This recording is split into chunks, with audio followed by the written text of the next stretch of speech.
Hi, this is a foreigner living in the Philippines. One of the questions that we're dealing with now is, are Americans safe in the Philippines? And that question is really a rather profound one, because it takes in so many different aspects of how Americans and all of the great powers have been treating third world countries for hundreds and hundreds of years. So what are we looking at? Some of the biases, some of the prejudices on both sides are coming into play now.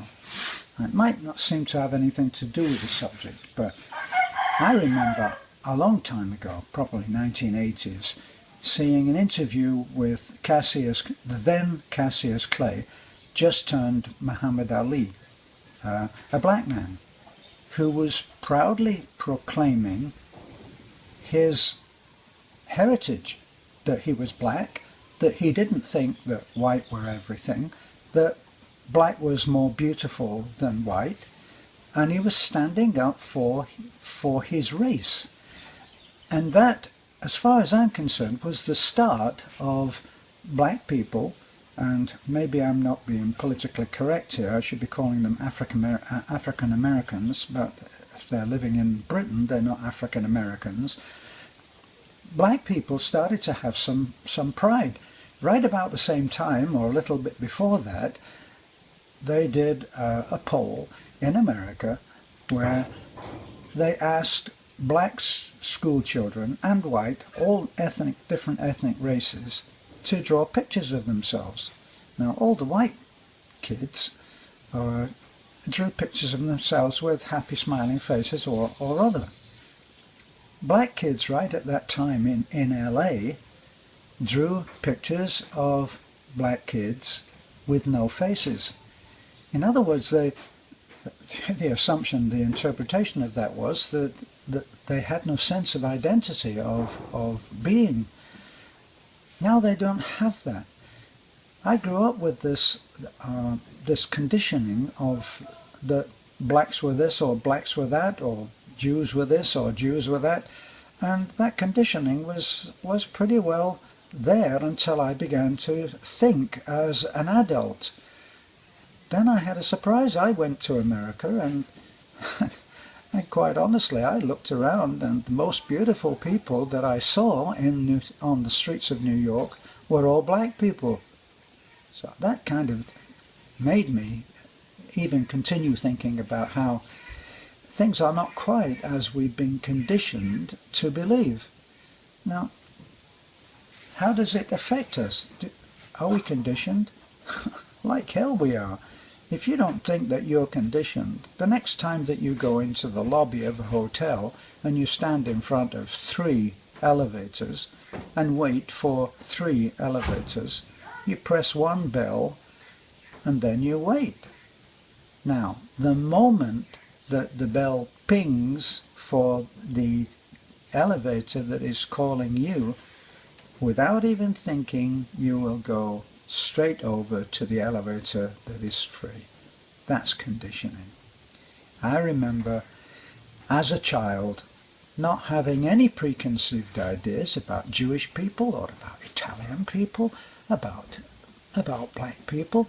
I thought that black people were wonderful. We used to see Jamaicans, and they would walk along and they would be just full of music. I was a musician. I actually went and played at the Wycliffe in Hume, which was a slum area full of black people who couldn't afford to live in better areas. And I remember going and playing in a jazz club with a lot of people that were of different races, and not thinking anything of it. I remember when I was 8 years old, going on about the conditioning. When I was 8 years old, I went to school, Protestant school, and in that school there was one kid who was incredible. He had slightly coffee-colored skin. He was different from the rest of us. This kid was the greatest athlete. He was the best footballer. He was the fastest runner. He was the coolest child. and all of us guys thought he was wonderful.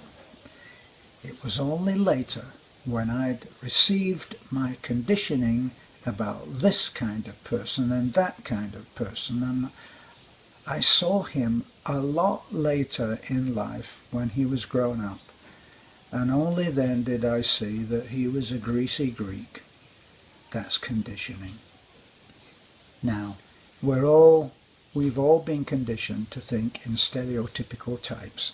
There's limeys, there's Yanks, there's Yids, there's Itais. These are all phrases that I was conditioned in for my childhood. Only later did I shake off that nonsense and start to see people for people. It's true that there are certain generalities that hold true. Americans speak louder than British. British speak softer than Americans, and it goes on. I had complaints even for my videos that I don't speak loud enough. Well, I'm British, and that's ingrained. If I was American, you might be asking me to turn the volume down. So this is the point, is that we've been over here as Americans. People, anybody who's white in the Philippines is American. That's the concept or the perception of the average Filipino is that anybody that's white is American. So we've been over here, and we have been establishing a stereotypical look at how Filipinos are. And this goes along with that whole thing of Jews are this, Jews are that, Americans are this, Americans are that. Filipinos have their own stereotypical view of Americans, and Americans have it the other way. Now, I always say that foreigners in general here come here with a great deal of arrogance, which really should be dropped. Well, I think that the coming of age is now here for Filipinos. It's only my belief. But I think that President Duterte is standing up and making some what Americans would see as some outrageous statements about him wanting Americans out. So now I get people asking, are Americans safe? I have one American who has said, I put my plans to move to the Philippines on hold because I don't think that they are safe. Okay, so we are talking about, are Americans safe? What we're really talking about are all foreigners safe. That's what we're really talking about. Even though I have American citizenship, I'm actually British. But for everybody out there, I'm probably American. Are we safe? Well, this is where I think that we're about to reap what we've sowed.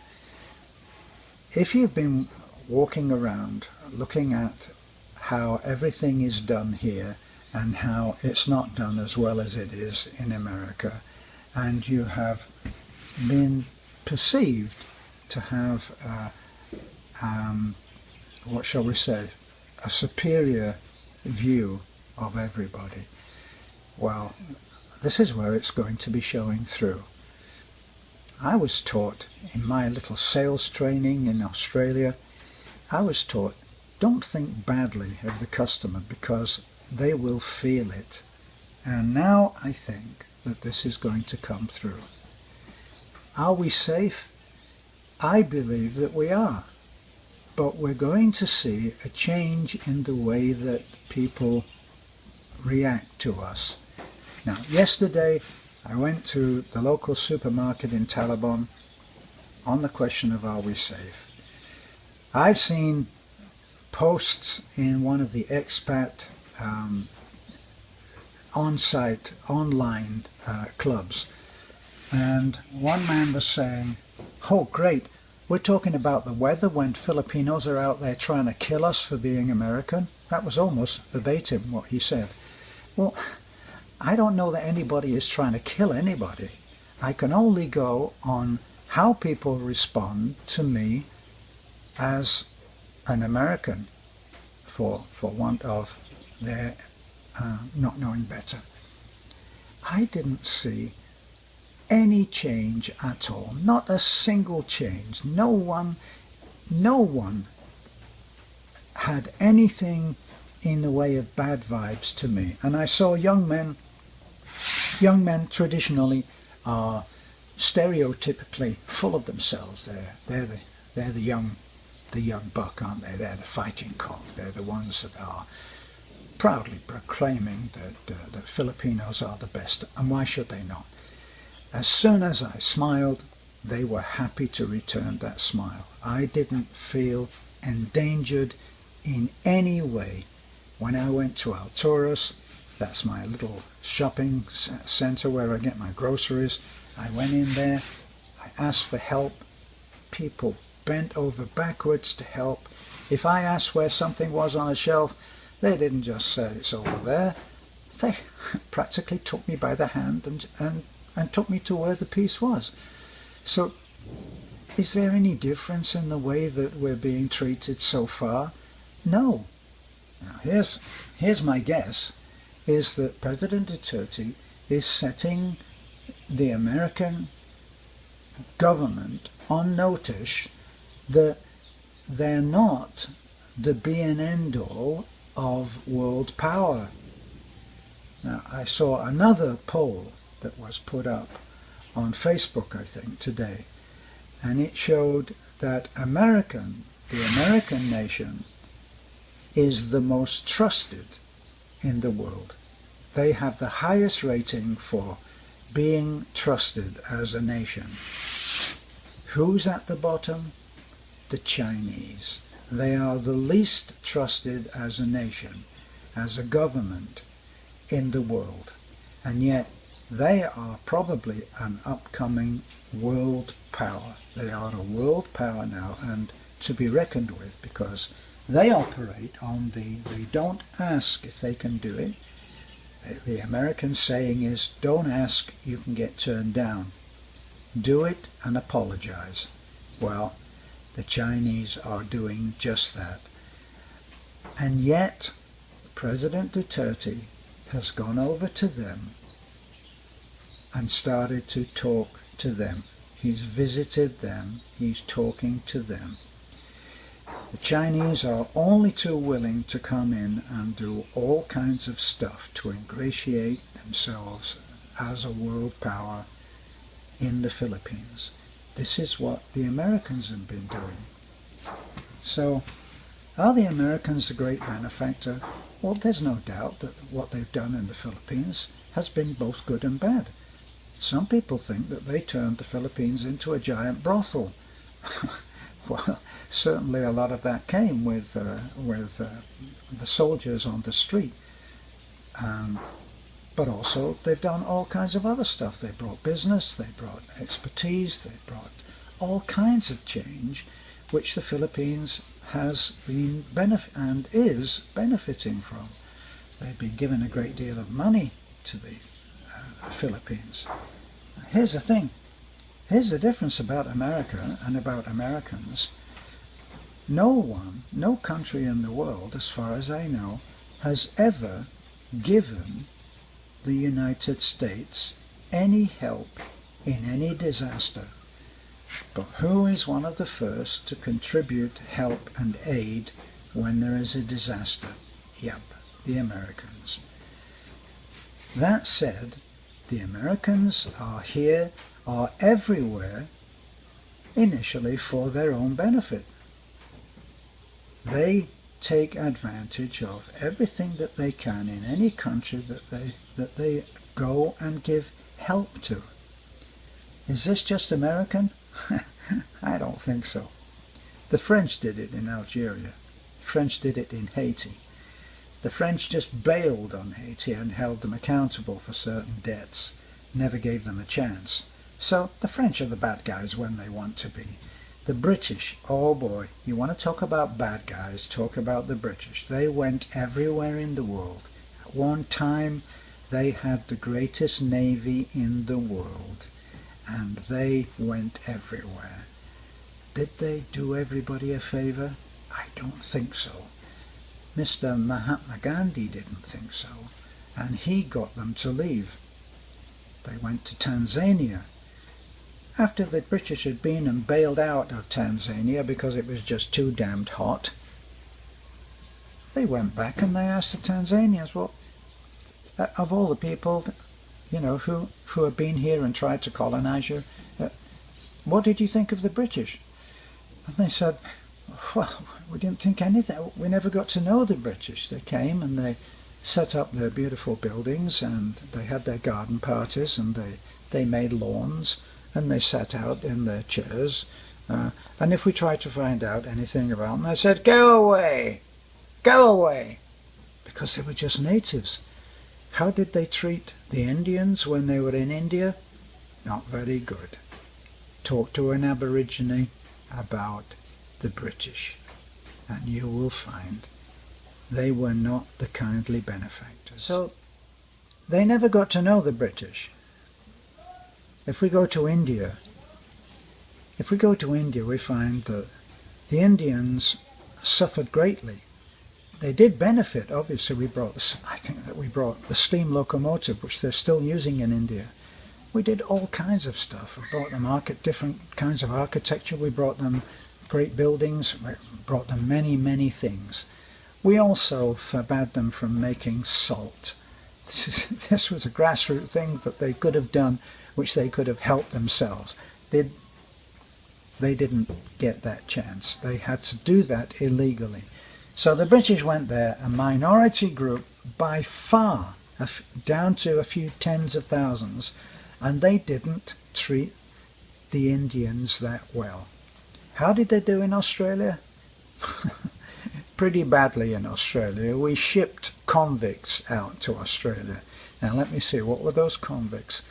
Some of them were 8-year-old children who had stolen an apple to feed their younger sister. We shipped them out there. We were merciless in that. We shipped a lot of people out there, supposedly convicts, very loosely talking about convicts. We shipped all of those. We behaved disgracefully, and even now are not behaving too well with the Aboriginals, who actually, if you really want to get down to it, owned Australia. But they didn't know about ownership. They only took care of the land. How about America? How about all of these nations that went to America? They didn't do too well, did they, on kindness? So the point I'm trying to make is that colonialism and these great powers going into any country, it's not there to help the people that live there. It's there to help themselves. And so, who can blame the Filipinos, the Philippines, from now standing up and declaring, wait a minute, we have other options?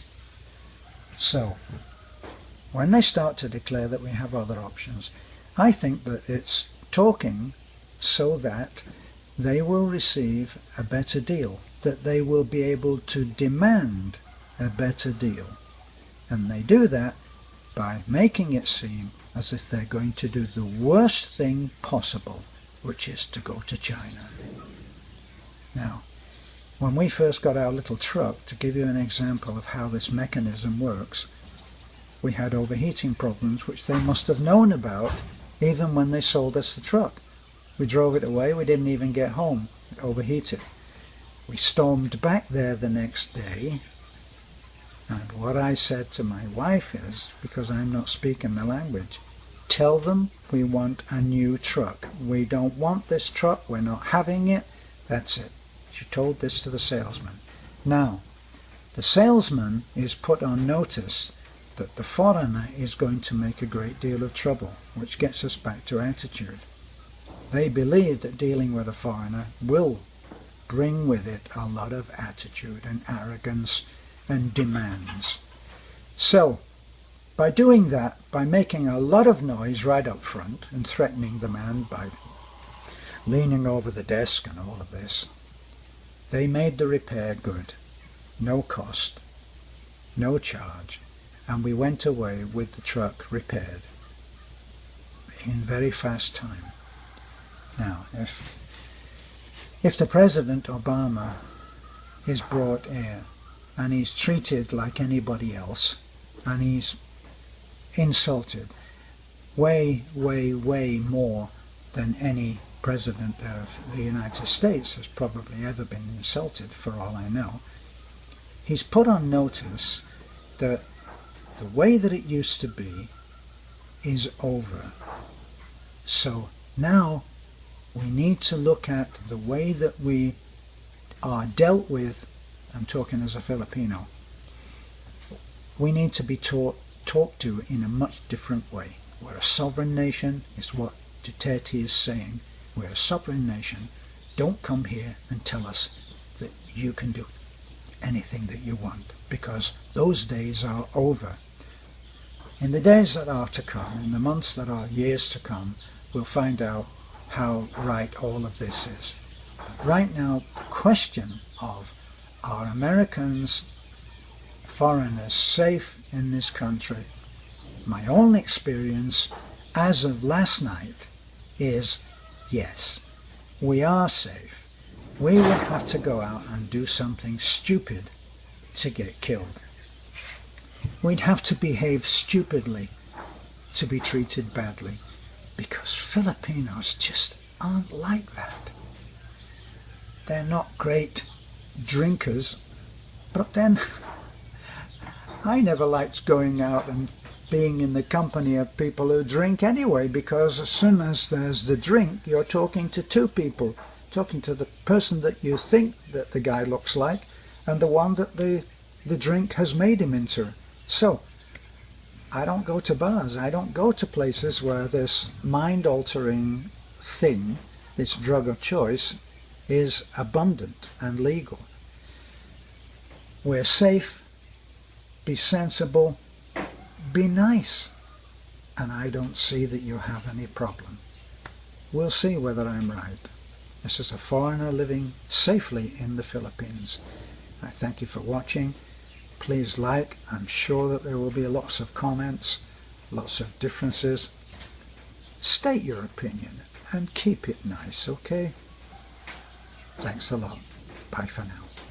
Yeah, please subscribe also. Have a good day and God bless. That's my Filipino wife, and you're sticking that thing up my nose again.